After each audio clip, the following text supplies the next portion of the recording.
waxaan qasooyinku waa fara badan yihiin xusuustay oo qiso inaan sheego ay lagama maarmaan tahay fi hada albaab nin sheekh oo mashaa'ikhda reer madiine ah oo haddaba nool oo la yidhi waa nin caalim ah mahdi madiina kutubta ka aqriya oo aan filayna nin ahlu khayra inuu yahay waxaa lagu leeyahay ilaa yowmina hada mindha kontonkii waa u dhaafay weli ma uusan guursanin wuxuu u guursan waayey sidii dadkii waraystay wuxuu ka baqayaa qofka uu guursado inay hooyada isku dhacaan isaguna meelaan hooyadii agteeda ahayn ma seexdo yani ma doonayo meesha hooyadiis buu u khidmeeyaayo qolkeeda qol aan ahayn inuu seexdo ma rabo hadduu guursado marka xaq baa lagu yeelan waa inuu islaantii qol kale la tagaa waa in arrimahaas marka ma yeelin baa layidhi horta taas anigu kamaana maqan lakin qisada aan maqlaan idii sheegay oo cajaa'ib kale qisada waxaa ii sheegay nin soomaali ah oo isagu yani dee sacuudiga waad garanaysaan kafiil ka yahay kafiil ma taqaanaa waa waxa ilahay idinka xoreeyay idinka waxawaaye nin ba adiga mas-uul kaa waay inuu nin mas-uul kaa noqdo ayaad ku joogaysaa marka ninka kan nin sheekha oo soomaaliya iiga sheekeyna wuxuu yihi sheekhan waxaan isku aragnay meel jidda ah isagu reer madiina wey wuxuu yihi buu yihi sheekho waxaan rabaa yani nin darawala oo aad baan mashquul ahay hooyaday iyo walaalaha iyo gaariga ku kaxeeyo haddana ahla diina oo weliba usro leh baan doonaya sheekhana waan aqaanaa buu yihi markuu saas yihi bu yihi anaaba diyaaraba waaya marka anigu magaalo kalean joogaa buu yihi oo aada uga fogo januubka meel koonfurta khamiis bishayn meel yihi buu yihi imow madiina isugu keen almuhim tigirkii iyo wii iyo lacagtii iyo wixii buu isiiyey bu halkaa inaan isugu tagno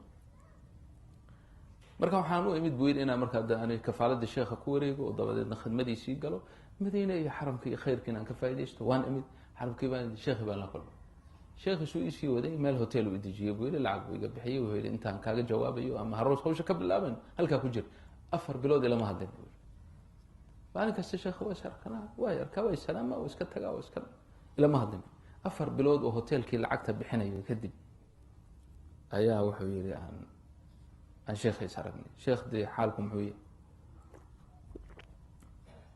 horta waraaqihii wuxuu ii sameeyey buu yihi kafaaladii iyo wixii magaciisii waxa dhan waraaqih waa ii dhamaystiray shaqadii inaan bilaaban sugaya waa i yimid wuxuu yihi buu yihi dhageyso aniga hooyaday weligay intaan jiray hooyaday kelimada ay tiri kuma celin saas wey hadday tiraa nacam khalad ha ahaato sax ha ahaato weligay kelimad dib uguma celin marka wuxuu yihi arrinta markii aan kaala hadlayay hore nin baa jira darawal u ah hooyaday oo reer waddankeena asalkiisu Mauritania yahay oo reer waddankeena ah ninkii marka xoogay markii dhaliishii ay timid oo inaan isagii aan iska sii daynay noqotay intii aan hawsha ku maqnaa adiga xaggaaga ninkiiba hooyaday ku cabtay oo yidhi ma garanaysaa hooyo sidan waayo markii aan soo noqday hawshaadiina ay dhammaanaysaba meel fiican ay noo marayso ay hooyaday waxay tiri waxaan doonaynaa ninkii hore inuu noo joogo ee iska daash ma oga buu yihi hooyaday inaan nin la soo ballamay oo lacag ka soo bixiyey oo kharaj galay oo adiga kula soo ballamay oo ma oga buu yihi anigana caadadayda maaha buu yihi kelimad ay tiri inaan aan u jawaababa yani inaan idha hooyo meeshii nin baan u yeeranay oo xaaladdu halkaasay maraysaa igama suurtooda buu waxay tiraa un baa soconaya marka saas awgeed iga raalli ahow aniga meeshaas ma geli karo maadaama hooyaday tiri ninkii horaan rabnaa khalaas hadalkeedaa soconaya adigu marka lacagtana qaado madiinana meeshaada iska joog sidii kalean kuula dadaalaya oo khayr laakiin booskaas ma geli kara buu yiri ma ka suurtoobi lahayd nin waqtigeenoo kale zamankan jooga weliba oo zamanu tafatux iyo zamanka furfurnaashaha iyo dimuqraadiga iyo hadalka iyo wada dooda iyo alaabtan ay wada socdaan ma kaa suurtoobi lahayd say ku dhici kartaa nin baan la hadalay nin baan keenay oo xataa si wanaagsan xataa uga dhaadhicin karaa ma doonaayo waxay tiraan baa soconaya marka walaalayaal xuquuqda waalideyntu waa arrin aada iyo aada u weyn ninkii ilaahay waafajiyo oo ilaahay subxaanahu watacaala siiyo xadigiisa iyo nasiibkiisa uu ka dhigo aabihii ama hooyadii oo da-a oo u baahday ninkii ilaahay siiyow nicmaa ilaahay kuusoo xerogeliyey barwaaqa ilaahay kuusoo geliyey jannada albaabkeeda ilaahay ku dhigay adigu albaabkaas jannada ha iska xoorin haddaba waad la socotaan waad maqasheen xadiidka nabigu uu yihi calayhi الsalaatu wasalaam xadiidka uu yihi waa duco jibriil duceeyey nebi moxamed calayhi salaatu wasalaamna aamiin yidhi. maxaad aamiin u leedahay? jibriil baa duceeyey. ragima anf rajulin kabira cindahu waalidaahu falam yadkhilaahu ljanna. waxaa baaba-ay oo hoogay oo khasaaray nin aabbihii iyo hooyadii ku agweynaadeen ama midkood oysan iyagu sabab u noqon jannada inuu galo, jannada gelin waayo. yacni ixsaanka uu u ixsaan falaya iyo wanaagga uu la imanayo ayuu ku janno mudanayaa. hadduu taa garan waayana haddii jannadii heli maayo, halaag buu ku dhacaya. marka waa nicmo weyn qofkii ilaahay laba waalid uu siiyo, nicmo weyn. waxaanad ogaataa barako oo dhan iyo khayr oo dhan iyo wanaag oo dhanna in ilaahay meeshaa kuu dhex dhigay. qasooyinku saan idiin sheegay iska badan yihiin. xajkii dhaweyd, berigii dhaweyd, xajkii hadda ahaa baa nin sheekh oo masri oo isku wadan ka nimid, qatar ka wadan baa hadlaya. mawduuc wuxuu ku keenay garan maayo, waxayba ahayd maalmihii xajka, laakiin mawduuc cajaa'ib le, yani sheekada buu ka bilaabayba. dad badan buu la hadlaya. wuxuu yihi masar, meesha masar la yidhah baa cimaaro waa taqaanaan, building weyn ayaa gubtay. bahal baa ku qarxay, waa gubatay, cimaaradii o dhan waa gubatay, bel waa soo gubtay. waxaa ku nool buu yihi kamida dadka ku nool, reer ka kooban qof dumara oo caruur leh, oo weliba mid ilmo markaas naaska ay nuujinayso oo radiica, iyo hooyadeed oo duq ah ayaa la nool. intaasa ninkii guriga lahaa ma joogo, waa ka maqanya. dabkii baa qabsaday, suu u socday, gurigii buu gaaray. gurigii markuu gaaray dabkii baa qabsaday. waxay noqotay markaa in laga cararo, inay ilmihii la fakato. marka ilmaheedu waa badan yihiin, marba mid bay daftaa, waa la fakataa, marba mid. waxaa isku soo gaaray, isku qabsaday bu markii ugu dambeysay dabkii iyo qaraxii ugu weynaa, iyo hooyadeed iyo ilmihii ay dhashay oo markaa radiic ahaa, naaska nuugayay.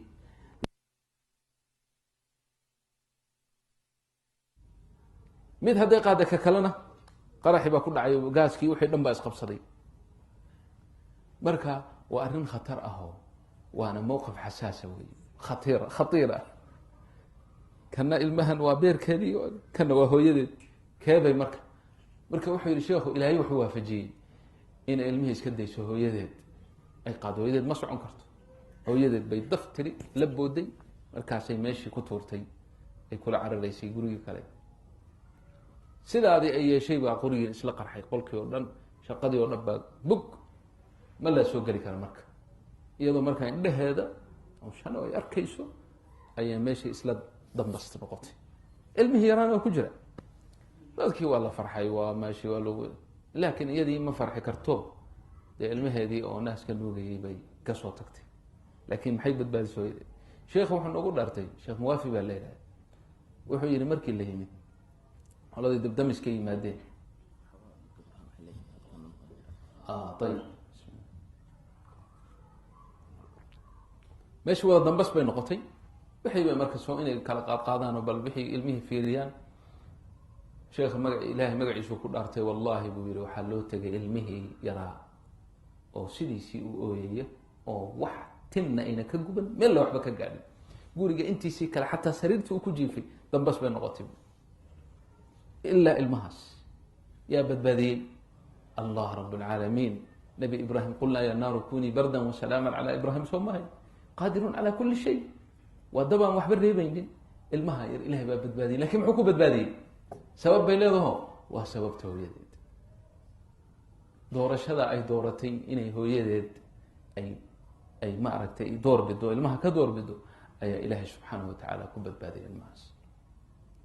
xadiidkii waad la socotaan, waan idin sheegayaa. waa xadiid muhima oo baabkan ku saabsan. 3 nin oo reer bani israa'iila oo safara ayaa waxay roob baa kusoo da-ay. waxay is dhaheen buurtan hoosteeda ka gala roobkan, meeshaasay galeen, ama halkaasay u baryeenba, aawow halkaasay u hoydeen. buur hoosteeda god ku yaal bay u hoydeen. buurtii baa dhagax weyn ka soo dhacay oo afkii ka owday. waa maqasheen xadiidkan u wada malaynaya kulligiin badin. waa ku xidhmay khalaas. 3 diin halkaasay ku jiraan. jawaal iyo telefoonna lama haysto, mobile dadka lagula hadlo ama ambalas loogu yeerto ama askar loogu yeerto. fa maxay sameeyeen? itasaluu billah, rabbi bay la hadleen subxaana wa tacaala. ninkii bilaabay saddexdooda waxay dhaheen horta war saddexdiino waxa idin badbaadin kara maanta male ilaa aada ilaahay ku baridaan. mid walba u camalkaada is leedahay waa camalkii ugu muhiimsanaa ee rabbigaa kaaga raalli noqday, maanta ku bari, ka un baa ku badbaadinayay. nin baa hadalka bilaabay, wuxuu yihi allahuma ilaahayow kaana lii abawaani, laba aab baan lahaa. laba aaba macnaha aabiyi hooyo waayo. abawaan haddii aada maqasho fi luga alcarabiya waa takliib weeyaano waxa weeyaan ab iyo hooyaa loo jeedaa. abawaani, kaana lii abawaani kabiiraani, oo duqahoo da-ho gaboobay labaduba. waxaana caadadayda ka mid ahayd buuda, dhaqankayga ka mid ahaa, marka reer baadiya la iska ahaayo, reer baadiye weeyo. wuxuu yihi xoolaha markaan soo galbiyo habeenkii oon soo noqdo oo aan caanihii aan liso, caanihii maalo, iyaga cidna kama hormarin jirin. hadda waa inaan caanihii uqaybiyaa ilmihii iyo xaaskii iyo wax soo ma, iyagaan ugu horreysiin jir. cid iyaga ka horreyso cabi jirtay caanaha ma jiraan. wa kuntu laa akbiqu qablahuma ahlan walaa maala. marka maalin baa foofkii ila fogaaday buu yihi xoolaha, waan soo daahay, way seexdeen. iyagoo seexday labadii waalid baan imid buu yihi. caanihii waa usoo lisay, qadaxii ama gaawihii aan kusoo lisay baan wadaa. marka iyagiina waa hurdaan, ilmihii waa soo jeedaan, dadkii kale o dhan waan soo jeedaan. marka laba shayba waan diiday buu yihi. ko inaan caadadaydii aan gafo oo aabbaha iyo hooyadii cidna ka hormariyo, taa ma yeeli kara buu yihi. inaan hurdada iyagoo hurdada ka kaciyo oo kaala canihii caba, iyadana waan diiday buu, waa ii suurtageli wey. xalkii muxuu noqday? inaan habeenkaas oo dhan taagnaado buu yihi. qaa'iman, habeenkii oo dhan waa taagan yahay, ma fadhiya xataa, waa dul taagan yahay. iyagoo hurda, gaawihii oo caanaha ku jirayna wuu hayaa, gacmuhu ku haya, ilmihii waa ooyayaan oo caanihii nasiibay leeyihiin, warkooda ma dhagaysanayo. wuxuu sugayaa markay soo kacaan. goormay soo kaceen? goortii fajarki ay ahayd, salaadii subax, markaasay soo kaceen. markay soo kaceen buu caanahoodii siiyey. wuxuu yihi ilaahu arrintaas haddaan adiga dartaa u yeelay, ufruj cana maa naxnu fiih, arrintan aan ku dhex dhacnay dhibaatadan ilaahu maanta naga fayd. dhagaxii biamrillaahi tacaala meeshii buu ka dhaqaaqay, duleyl buu baneeyey, lakin kama bixi karaan. labadii kale la sugaya, warkay keenaan, labadii kale la sugaya. kii labaad wuxuu yihi isna arrin cajaa-ib buu sheegay. gabadh baan jeclaa buu yihi, in adeertaya, oo aan raggu say u jecel yihiin haweenka sida ugu badan aan u jeclaa. jacayl xun oo aan ficnayn buu ahaayo, waxaan doonayay buu yihi inaan maaragtay faaxisho iyo zina ku sameeyo. ayadana waa diid, waxay tiri xaaraan ma abadan lagama yaabo. wuxuu yihi muddan markii ay diiday, zaman waxaa yimid kulul, waa la abaar, waa la gaajooday, waa la rafaaday. ka bacdi iyadoo miskiinaho baahan, gaajo awgeed ayay igu timid. waxay tiri buu yihi haddaan ogolahay, bal waxaad rabto sameeyo, isii wuxuuna sii. markaasaan wuxuu yihi siiyey 120 diinaar oo dahaba ayaan siiyey, si ay iigu ogolaato arrintii horay ay iiga diiday. markii ay ogolaatay oo dabadeed aan isla khaali noqonay oo aaban dusheeda aan fadhiyo, ayay waxay tiri buu yihi itaqi illaah, ilaahay ka cabso, walaa tafuda alkhaatama ila bixaqihi, khaatamkan ama furahan ha jabinin ilaa bixaqihi. waa guur yani, adoo nikaaxsanin arrintan ha samaynin, ayay igu tiri buu yihi itaqi illah. marka tiibaa qalbiga iga taabatay buu yihi. markaasaan meeshii ka kacay, farahan ka qaaday, lacagtiina kama ceshanin waan u daayay. ilaahay ow arrintaa haddaan adiga dartaa u sameeyey, fafruj cana maa naxnu fiih. dhagaxii marka ilaahay arrin u aqbalay bay ahayd, horay u ogaa subxaana. dhagaxii meeshii waa ka durkay, laakiin kama bixi karaan. kii saddexaad baa la sugaya. kii saddexaadna arrin cajaa-ib loo sheego kale. wuxuu yihi ilaahayow waxaan soo kiraystay dad ujaro oo ii shaqeeya, shaqaale. markay shaqadii ii dhameeyeenna, nin walbaba shaqaayadii uu lahaa iyo mushaharkiisii baan siiyey. nin baa iska diiday waxoogay, waxiisa lugay o yihi war naga tag, waxaan maxay yihiin, isaga tag. waa xanaaqi, waa tagay. xoolihiisii, xoogaygiisii u lahaa, ajrigiisii, shaqaayadiisii, mushaharkiisii maalintaa ayaan u kobciyey buu yihi, oon u midho maalay, cidna kuma khasbin. wuxuu yihi ajarkiisii intii yarayd lacagtii yaraa uu lahaa baa ilaahay u barakeeyo geel fara badan iyo lo fara badan iyo ari fara badan iyo addoomaa la iibsan jiray oo fara badan intaasoo xolo ah ayuu noqday. beri danbu u yimi wuxuu yihi ya cabdallah addi ilaya ajri, hadda isii waxoogayga aan berigii aan saluugeyn ka cararay. markaasaan ku iri bu ma aragtaa geelaas iyo lo-da iyo ariga iyo raqiiqa addoommada iyo waxaasoo dhan adaa iskale qaado. markaasuu yiri ya cabdallah laa tastahzi bi, haygu jeejeesin, anigu jeejeesan miskiin aan ahay, xoogaygen iyo mushaarkayga isii, xoogaygi maalintii aan ku shaqaystay isii, waxaan o dhan mali may kugu jeejeesi maayo, intaa aad arkaysoo dhan lacagtii yareedeed ka tagtay baa kuu dhashay, adaa iskale qaadaan iri buui. markaasuu yihi fastaaqahu waa wada kaxaystay oo falam yatruk shayan, shayna kama tegin. ya mid isna inkaar qabo midha ah kaas ma oran xataa neefka war awrkan ama neefkan arigaa xataa bal intaa dadaashi iyo waxa aad qabatay u qaada bedelkeed ma oran, kulli waa wada qaatuu yidhi. falam yatruk shayan, shayna muuna ka tegin, anoo arkayo wada qaatay buui. ee ilaahayow haddaan aniga arrinta aan dartaa u sameeyey, adiga dartaa u sameeyey muxuu ka wadaa? yani maalintaa hadduu xoogeygii lacagtii uu lahaa keliya siiyo macid baa u eedsan lahay? miyuu ka warhayaa kani? ma og yahay kan waxaan oo xoolo ah in lacagtiisii ay dhashay? ma oga. iska tag hadduu yidhaha xoogeygiisi uu siiyo cidna uma raacateen, laakiin adiga dartaa baan arrintaa u yeelay buui. haddaan saa nahay ilahu naga fay, dhagaxii fog meesha waa ka baxay, saddexdii ninna waa iska tagay. hadda muxaadarada barnaamijka khuseeya kee waaye? kii hore waay. so mid walba waa mid cajaa'ib leh oo yaabla waay, laakiin kii hore labadiisa waalid markaad si u fiirsato, ninkaasi wuxuu la yimid xaqii ugu weynaa buu la yimid lilwaalideyn. oo waa maxa? dee waajib kuma aha, qasab kuma aha, sharcigu kuma qasbin, waa ixsaankii lana faray weeye. ixsaanku waa fawqa maa huwa matlubun minka, farad ku ah ma ah, waa wax oo isagu dheeraadu samaynayo. inuu ilmahan gaajaysan ee cabaadaya ee qaylinaya inuu hormariyo caanahaasi, maadaama aabbihi hooye ay seexdeen, wax dhibaataha kama soo gaadheen, walaakin xaqooda uu dhowrayo iyo arrintaa uu waajibka isaga dhigay aabbihii iyo hooyadii cid ka horeysa inuuna caanaha siinin ayuu diiday inuu jabiyo.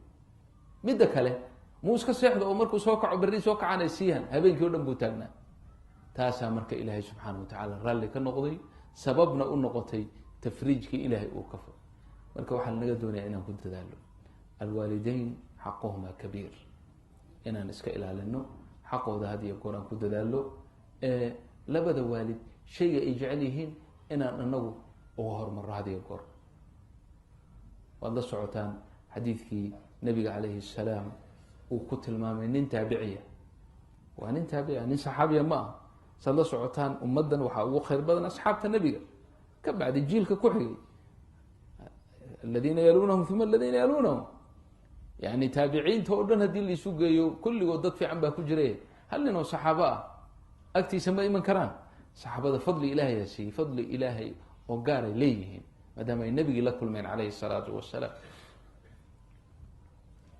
walakin maca dalika nebigu nin taabiciya oon saxaabi ahayn ayuu asxaabtii weliba raggoodii ugu wahweynaa, weliba sayidina cumar bn khaaab ahaa, wuu u dardaarmo weyne ninkaa haddaad la kulanto duca ka dalab inuu kuu duceeyo oo dambi dhaaf ilahay kuu weydiiyo.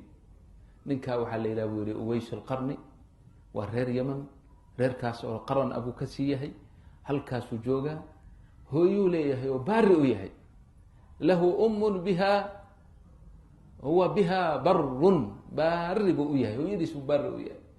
ninka haddaad aragto duca ka dalabo ii dambi dhaaf, ilahay ii dambi dhaaf. casarka hadda casarka hadduu tukado ilaa maqribku haddana fadhihi jiray, maqribka hadduu tukado ilaa ceshahu fadhihi jiray, ceshaha markuu tukado meeshaa unbuu fadhiya, hadda ilahay xusaya, markaasuu kacaya, gurigiisa gaaraya, isla markii haddana meeshuu kusoo noqonaya. saasay caadadiisa ahayd baa le. nin saalix u ahaa oo ilaahay baari u ah, hooyadiisna baari u ah, laakiin meesha la tilmaamay maxay ahayd? huwa biha baarun. ninkii doonaya marka inuu liibaano, aabihii hooyadii baari ha u noqdo. wiilashan yaryarka oo dhalinyarada khaasatan wadamadan ku koray, de hadda isku afba ma nihin, hadday afkayga garanayaan, ya isku af ma nihin, hadda inaan ingiriiska baran doonaan umalaynaya, si kale male.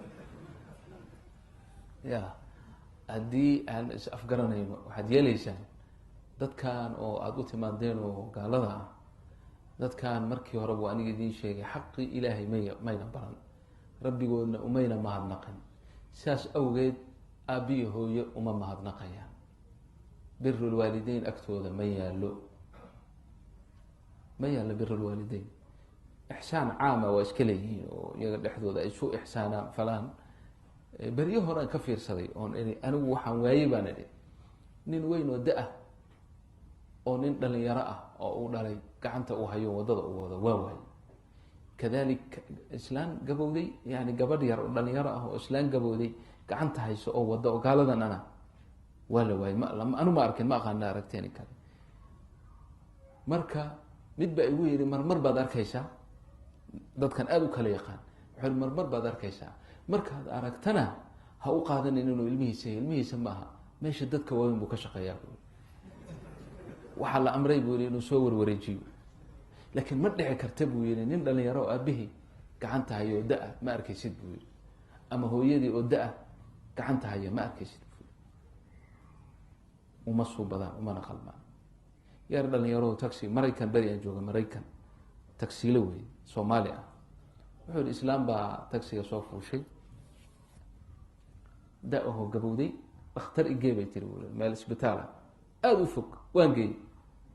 markay ka degtay waxay u tiri buu yihi bahalkan xisaabta cadaadka tiriya ha joojinin, isug ilaa aan kaaga soo noqdo, anaa iska bixinaya. wax badan iga maqnayd buu yii. ninkeedoo da-ahoo gabowgo dhakhtar ku jiray soo booqanaysay. markay soo noqotay haddana waa soo kaxay, gurigeedan kusoo celiyay. lacag badan oo 100 iyo ziyaado ayaa kusoo baxday. markaasay lacag kaloo fara badanna igu dartay. markaasaan iri buu yihi maxaa kugu kalifay arrintan, ma ii sheegi kartaa? yani taxiga waa iskaga sii dayn karta, taxi kalaad qaadan kartay, maxaad lacagta isugu badis?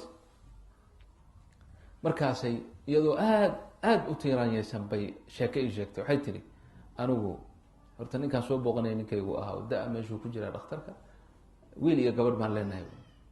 wiilka iyo gabadhaas sanadkii waxay noo iman jireen marka oo christmaska meel ayay noo iman jireen. tuulooyin agteena ay degan yihiin, ma aragno, markaasay noo yimaadaan. marka maalintii dhaweyd oo hadda ugu dambeysay, markii ugu dambeysay way ila soo hadleen, mid walba gaar buu ila soo hadlay. hooy waa imanaynaa laakiin lacagta adaa bixinay. waa ku imanaynaa, imaatinkaas waa kaa iibsanaynaa, waay lacagta kusoo raacayno tareenka ama waxaan adaa bixinaya. raalli baan ka habeet, anaaba abaal ku qaba, libi ku qaba inay ii yimaadaan oo wax kasta bixiyo. maca dalika imaysan imanin. markaasaan go-aan ku gaaray inaan qalbigayga ka saara inay jiraanba kuwaas. sidaas awgeed dhalinyaro kasta oon arko hadda waxaan jeclahay inaan ilmo ka dhigto, on isaga ilmo ka dhigto oo waxaan haya aan siiyo. tanna qaado ood lahayd, tanna ku darso, iska tag. saasay igu tiri. marka waxaan ka wadaa ha ku dayanina dadkan, maadaama xaqii ugu weynaa oo xaqullah haysan haynin, xaqulwaalideynna ma hayn karaan, umaba samaysnaba. saas awgeed waalid waxaan aada maqlaysaan ama iskoolka lidii sheegayo in waalidka lala doodo ama maaragtay lala hadlo ama hayelina idinka. daa'iman ixtiraam, labada waalid ixtiraam baa laydinka rabaa, inaadan kor u fiirin. hadiyo goor madaxa inaad ka dhunkataan, gacanta ka dhunkataan, subaxii markaad sii baxaysaan iyo markaad shaqada kasoo noqotaan iskuolka. ko waxaad ka bilowdaa adoon meel tagin, meel kala geyn, aabbaha iyo hooyada madaxa iyo gacanta ka dhunko. waa ku liibaanaysa, ilahay baa kugu jeclaanaya subxaana wa tacaala. kelimad xunna weliga ha ku odhan, kelimad xun weliga ha ku odhan. ay shay ku dhahana waayahay dhe, waa arrin runtii marka lagu hadlayo afka ka sahla, laakiin dhaqankeedu iska dhib badan yahay. ilaa man yasara allahu lahu. khulaasat lkalaam, warkii haddaan soo koobo, ilaahay jala jalaaluhu waxa ugu weyn in loogu dhawaado waa in isaga la caabudo subxaanahu waxdahu laa shariika lahu, isaga loo mahadnaqo. waxa ku xiga xaqulwaalideyn baa ku xiga. su-aasha ugu dambeysa marka aan kusoo khatimayno, nin baa su-aal weydiin kara o odhan kara anigu hadda yani aabiya hooye waa iga tageen, waa dhinteen, ma joogaan, marka maxaan samayn karaa? aabbahay hooyaday oo aan jeclahay inaan u ixsaan falo, wax ixsaan ah, wax baarinimo ah ma igu hadhay mar hadday dhintaan. su-aasha iyada waa laga jawaabay, nabigaana ka jawaabay calayhi salaatu wasalaam. wa min xusni lxad, su-aashaasna horay u dhacdo, nabigaa la weydiiyey. nin baa weydiiyey aabbahay hooyaday waa dhinteen, wax baarinimo hadhay oo aan u baari fali karaa oon ixsaan fali karaa ma jiraan haabu yidhi haabu yidhi horta hadday nool yihiin dee waa adu ixsaan falaysa booska la gaarsiiyey waxaa ka mid ahaa in nin nabiga u yimid calayh isalaatu wasalaam uu yihi waxaan rabaa inaan jihaadka ku raaco jihaadka inaan ku raaco jihaadka shayga ugu weyn hooye ma leedahay hooyada ma nooshahay waa laba waalid ma leedahay ha fa fiihima fajaahid orod iyaga maaragta kusoo jihaad marka khaslada ugu dambeyso ah labadaada waalid haddii ay dhinteen oo adduunka aysan joogin ma loo ixsaan fali karaa ha waa loo ixsaan fali karaa waa loo baari fali karaa nabigu uu noo sheegay alayh salatu slam biriga aada u samaynaysa aabbaha iyo hooyada oo tegay kow waa in aada u ducaysaa birinimaday ka mid tahay walidaalika dad wanaagsan qaarkood dhaqankooda waxaa ka mid ahaa wuxuu yihi salaad kastoon ka baxo rabbi ikfir lii waliwaalidaya kama tago labadaada waalid makfiro ilaahay u weydii kow arrinta labaad inaad u ducayso biraxma istikfaar dambi dhaaf raxmad ilah u naxariisa aad tiraad had iyo goor arrinta saddexaad inaad sadaqa u baxsato sadaqa bixi u niyo iyaga way gaadhaysaa ilahay baa gaarsiinaya subxaanahu wa tacaala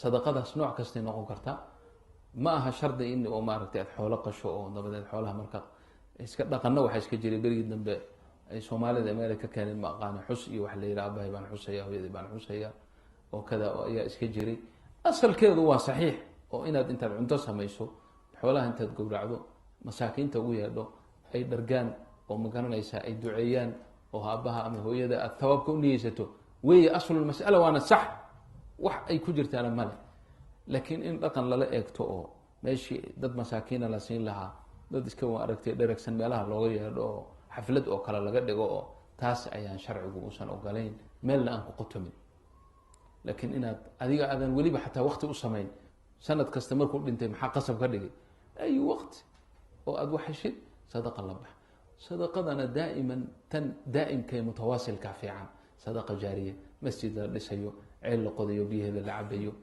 xoolo nool aad bay u fiican yihiin haddaad intaad iibiso dad masaakiina oo baadiyihii joogoo kale aada maaragtay ku sadaqaysato inta ay nool yihiin ama wax daaqayaan ama wax sii dhalaan ajir aabaha iyo hooyada u socdo weya fii qabrihima oo nuur u dareerayo waa wax weyn weyaan baa lagu helaya ko waxaa kale oo ka mid ah biri lwaalideyn bacda wafaatihima markay dhintaan in hadday dardaaran ka tageen dardaarankoodii aada meel mariso dardaaran bay ka tageen dardaarankii ay ka tageen fuli arrinta shanaad waxaa weeye saaxiib bay lahaayeen waxaan soo iloobay silatu araxim silatu raxim raximkii ay isku kaa xiriiriyeen iyagu xag hooye ama xag aabbo inaad xiriiriso biri lwaalideynta bacda wafaatihima bay dhimashadooda kadib bay ka mid tahay in raximka aada u ixsaan fasho oo silaturaxim de waad garanaysaan waa wax aan ma garanaysaa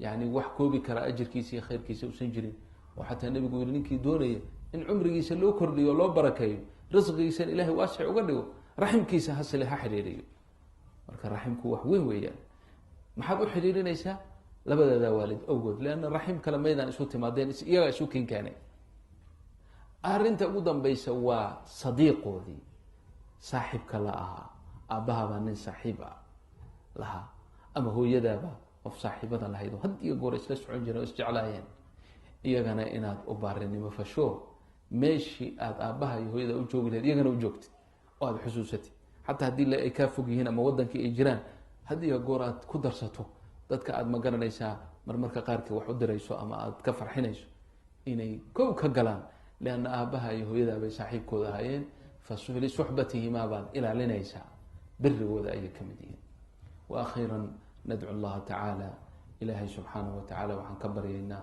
waalidiinteenna inuu dambi dhaafo galabtaa insha allahu galbaha ilaahay ka mida wadamadeennina habeen ah ee barakaysan min cindihi in ilaahay subxaana watacala fadhigaan isugu nimid awgeed ilaahay subxaana watacaala aabbayaashiini hooyooyinkeen naar ka koriyo oo jannada uu geeyo ilaahay waxaan ka baryaynaa inteena meesha joogta intana dhegaysanaysa iyo inta hadalkeena la socota kii aabihii hooyadii ay nool yihiin ilaahay inuu baarinimada waafajiyo aabihii iyo hooyadii kii ay tageenna in ilaahay subxana